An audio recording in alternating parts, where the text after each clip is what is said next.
Bagaimanakah nasib Roronoa Zoro setelah diperlihatkan di manga One Piece chapter 1040 sebelumnya? Terlihat Zoro terluka parah dan mengeluarkan banyak cairan darah dari dalam tubuhnya. Terlihat Zoro yang terluka parah dan tidak sadarkan diri dan pasrah akan keadaan. Sebelumnya Zoro diperlihatkan nyawanya sedang dalam bahaya dikarenakan Zoro telah dipertemukan oleh sosok dewa kematian yang berada di hadapannya. Dan bisa kita lihat dengan sekilas tubuh Zoro saat di hadapan dewa kematian terlihat masih sehat dan tidak mengeluarkan darah apapun walaupun Zoro tidak dapat bergerak. Dan pada manga One Piece chapter 1040 sebelumnya diperlihatkan Zoro terluka parah dan tentu saja Zoro tidak sadarkan diri dikarenakan kehilangan banyak cairan akibat dari keluarnya darah dari dalam tubuhnya yang terlalu banyak, yang menandakan kondisi Zoro sekarang sangatlah kritis. Dan kemungkinan besar tubuh Zoro tersebut mengalami lebih dari dehidrasi berat dan sudah terjadi shock hipovolemik.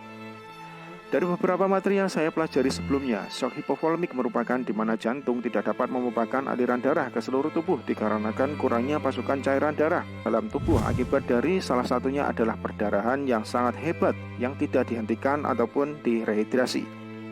Dari sini pastinya nagamanya semuanya timbul sebuah pertanyaan. Dari manakah asal darah yang keluar dari dalam tubuh Zoro tersebut? Apakah penampakan sosok dewa kematian yang ada di hadapan Zoro merupakan dewa kematian sesungguhnya? Dan jika itu benar, maka sosok dewa kematian yang berada di depan Zoro bukanlah halusinasi tingkat tinggi Zoro belaka. Baik nakama, semuanya akan rental anime bahas dalam video ini. Maka dari itu tonton terus hingga habis videonya dan jangan di skip agar tidak timbul sebuah kesalahpahaman. Akan tetapi sebelumnya rental anime peringatkan dan disclaimer terlebih dahulu. Ini merupakan sebuah mega teori dari rental anime yang tentu saja dalam video ini berisikan spoiler. Bagi nakama yang tidak ingin terkena spoiler, silakan saja langsung tutup video ini. Tanpa berlama-lama, langsung saja kita masuk ke dalam pembahasannya.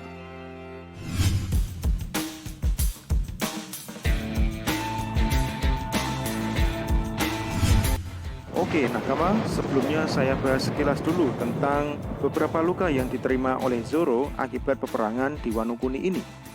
Zoro merupakan pendekar pedang beraliran 3 pedang atau yang biasa disebut Santoryu. Kita bisa melihat di manga One Piece chapter 1009, Zoro telah berhasil menghentikan serangan gabungan antara Yonko Big Mom dengan Kaido. Dan tentu saja hal tersebut meninggalkan sebuah luka cukup parah di badan Roronoa Zoro. Selain itu, setelah sukses melancarkan sebuah serangan Nine Sword Style atau Asura kepada Kaido tanpa disadari Zoro telah melapisi serangannya tersebut dengan Housoko Hake. Lagi-lagi Zoro menerima sebuah serangan yang fatal dari Kaido yang membuat Zoro terluka parah. Disebutkan oleh Waterloo, Zoro mempunyai sekitar 20-30 tulang yang berada dalam tubuhnya telah patah, sehingga Zoro sudah tidak dapat lagi berbuat apa-apa. Pada manga One Piece chapter 1012, dengan dibantu oleh Sanji, Zoro telah mendapatkan setidaknya pertolongan pertama untuk mempertahankan tulang-tulangnya yang patah dengan cara Sanji memperban layaknya seorang zombie.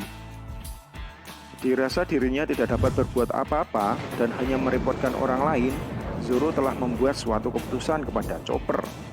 Zoro meminta agar diberikannya obat doping rahasia dari suku Ming, yang konon efek sampingnya dapat membuat Zoro menerima rasa sakit yang berlipat ganda setelah efek samping dari obat rahasia tersebut sudah habis. Setelah mengkonsumsi obat tersebut, Zoro dapat bangkit kembali dan dapat ikut serta dalam perang Wano Kuni.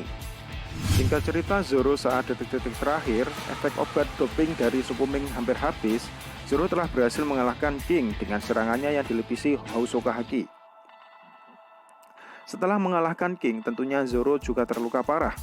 Zoro langsung melemparkan dirinya ke atas lantai yang dipijakinya dengan pantulan kekuatannya sendiri. Dan tanpa kita duga, Zoro tiba-tiba bertemu dengan Dewa Kematian yang berada di depannya. Saat bertemu dengan Dewa Kematian diperlihatkan Zoro tubuhnya tidak mengeluarkan cairan darah sama sekali. Akan tetapi Zoro tidak dapat menggerakkan tubuhnya. Kemungkinan besar Zoro bertemu Dewa Kematian berada di alam bawah sadarnya. Sehingga cerita di manga One Piece chapter 1040 kita diperlihatkan lagi keadaan dari Zoro. Roronoa Zoro terlihat tidak sadarkan diri dan mengeluarkan banyak darah dari dalam tubuhnya. Lalu siapakah sosok Dewa Kematian tersebut? Dan apakah sosok Dewa Kematian tersebut bukanlah halusinasi tingkat tinggi dari Zoro, melainkan sebuah kenyataan? Dibuktikannya di manga One Piece chapter 1040 setelah pertemuan Zoro dengan Dewa Kematian, Zoro terluka sangat parah dan banyak mengeluarkan darah. Dan setelah admin Rental Anime melakukan penelitian dan pemeriksaan lebih mendalam, saya menemukan sebuah kesimpulan teori liar. Kemungkinan besar keadaan Zoro yang terluka parah di manga One Piece chapter 1040 bukanlah berasal dari sosok dewa kematian tersebut. Setelah saya cermati, diperlihatkan pada gambarnya, darah yang keluar dari tubuh Zoro kemungkinan besar bukan berasal dari kulit Zoro, melainkan berasal dari mulut Zoro. Dengan kata lain, darah yang keluar dari dalam tubuh Zoro akibat dari luka dalam Zoro. Jika hal tersebut berasal dari luka dalam Zoro, saya pastikan darah tersebut bukanlah akibat serangan dari dewa kematian yang berada di depan Zoro tersebut. Pada manga One Piece sebelumnya, saat Chopper kembali ke bentuk tubuh normalnya, dia tidak memikirkan kondisi tubuhnya, melainkan memikirkan kondisi dari Roronoa Zoro. Kenapa memikirkan Roronoa Zoro? Dikarenakan Zoro sudah memakan obat doping dari suku Ming, dan kemungkinan besar efek obatnya tersebut telah habis. Dari kata-kata Chopper tersebut, dapat Rental Anime simpulkan bahwa luka perdarahan Zoro yang membuat dirinya tidak sadarkan diri dikarenakan efek samping obat doping rahasia dari suku Ming, yang konon katanya akan membuat Zoro menerima rasa sakit berlipat ganda sehingga membuat Zoro mengeluarkan banyak darah dari dalam tubuhnya. Setelah mengetahui kebenarannya, maka saya pastikan sosok Shinigami ataupun dewa kematian yang berada di depan Zoro sebenarnya memang sebuah kenyataan. Akan tetapi kenyataan di dalam alam bawah sadar Zoro. Shinigami tersebut saya pastikan bukanlah jiwa Enma ataupun efek samping obat dari suku Ming tersebut, melainkan Zoro memang didatangi oleh sosok dewa kematian di alam bawah sadarnya. Dapat dibuktikan pada manga One Piece chapter 1040 sebelumnya. Diperlihatkan Roronoa Zoro sedang terluka parah dan tentu saja Zoro tidak sadarkan diri dikarenakan kehilangan banyak cairan akibat dari keluarnya darah dari dalam tubuhnya yang terlalu banyak dan menandakan kondisi Zoro sekarang sangatlah kritis. Dan kemungkinan besar tubuh Zoro tersebut mengalami lebih dari dehidrasi berat dan sudah terjadi shock hipovolemik. Dari beberapa materi yang saya pelajari sebelumnya, shock hipovolemik merupakan di mana jantung tidak dapat memompakan aliran darah ke seluruh tubuh dikarenakan kurangnya pasokan cairan darah dari dalam tubuh.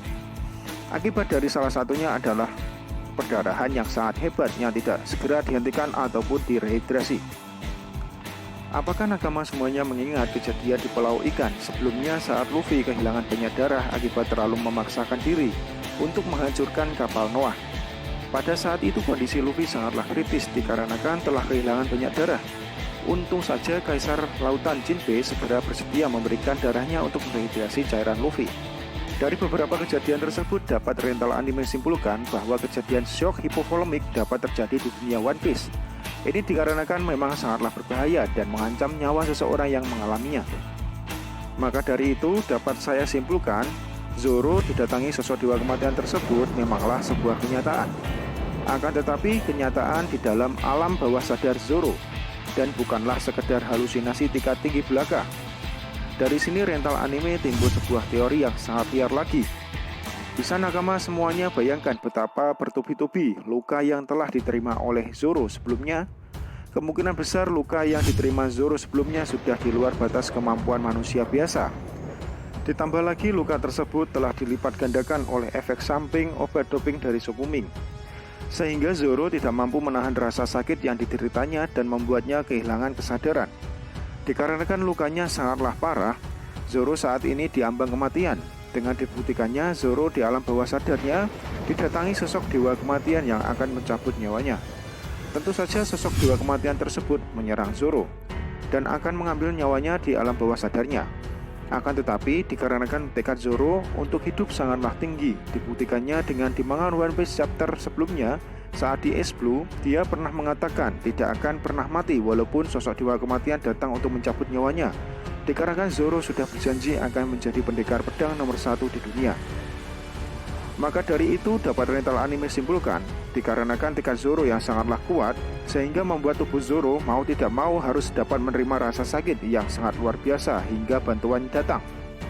Dengan kata lain, Zoro di alam bawah sadarnya harus disiksa oleh dewa kematian hingga Zoro mendapatkan sebuah pertolongan pertamanya dari Chopper. Kemungkinan besar Roronoa Zoro di manga One Piece chapter 1041 dan kedepannya akan dipertemukan kembali oleh Chopper. Chopper dan dokter yang lainnya dengan segera memberikan sebuah pertolongan bantuan hidup dasar pertama kepada Zoro. Bantuan hidup dasar tersebut seperti meresusitasi, menghentikan perdarahannya, dan juga mentransfusi darah kepada Zoro agar Zoro dapat terselamatkan. Dengan seketika sosok dewa kematian di hadapan Zoro akan menghilang dan tidak jadi mengambil nyawa Zoro dikarenakan Zoro dapat melewati siksaannya di dalam alam bawah sadarnya. Baik nakama semuanya, itu tadi adalah teori liar dari admin Rental Anime. Jika kalian punya sebuah mega teori ataupun pendapat yang lain, silahkan saja tuliskan di kolom komentar. Mari kita diskusikan bersama. Jika nakama tidak ingin ketinggalan seputar video teori menarik dari Rental Anime, silahkan saja tekan tombol subscribe dan jangan lupa diaktifkan loncengnya. Jika nakama semuanya suka dengan video ini, silahkan tekan tombol like-nya satu kali saja. Oke nakama, sekian dulu dari saya Rental Anime. Saya ucapkan terima kasih telah menonton dan see you next time. Bye.